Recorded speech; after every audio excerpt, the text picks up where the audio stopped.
கோபம் வருது. ஏன் கோபம் வருது தெரியுமா? சுயம் சாகல. சுயம் சாகாதனாலதான் ஒருத்தர் பேசணும்னு கோபம் வருது. நம்மளை பற்றி எப்படி பேசலாம் அவன், நம்மளை பற்றி எப்படி பேசலாம் அவா அப்படின்ற ஒரு கோபம் வர காரணம் இன்னும் சுயம் சாகல. அந்த சாகும் வரைக்கும் உங்க மாமியார் அப்படிதான் இருப்பாங்க, உங்க மருமகள் அப்படிதான் இருப்பாங்க, கணவர் அப்படிதான் இருப்பாங்க, மனைவி அப்படிதான். நீங்க மாறிட்டா அவங்க மாறிடுவாங்க.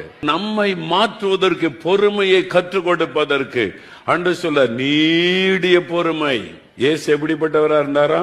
நீடிய பொறுமை. அப்ப யோபு உபத்திரவத்திலே பொறுமையா இருந்தார். அதனால இனிமே என்ன நடந்தாலும் நீங்க எப்படி இருக்கணும்? உபத்திரம் வரும். நம்ம எழுப்புதல் காலத்துல உபத்திரவங்கள், பாடுகள், நம்ம திட்டுவான், பேசுவான், எழுதுவான், கேவலமா சொல்லுவான். பரவாயில்ல, இயேசு நமக்காக சிலுவையில் எல்லாவற்றையும் சகித்தார். நானும் பொறுமையா சகித்துக் கொள்ளணும். அந்த பொறுமை